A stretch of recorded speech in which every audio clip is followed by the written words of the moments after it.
আলাইকুম, স্বাগত জানাচ্ছি আজকের আলোচনায়।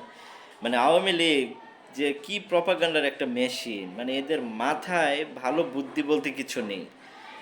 প্রথমে ছাত্রলীগকে মানে আসলো রিক্সা চালক হিসেবে, তারপরে আসলো আনসার হিসেবে, বিভিন্ন ছদ্মবেশে তারা চেষ্টা করে যাচ্ছে এই সরকারকে ফেলে দিতে।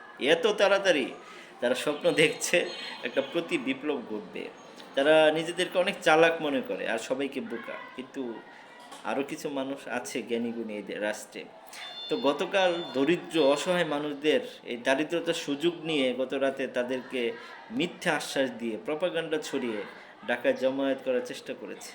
এরকম নিচু হীনমন মানসিকতা আওয়ামী লীগের, এরা সুদ যাবে না।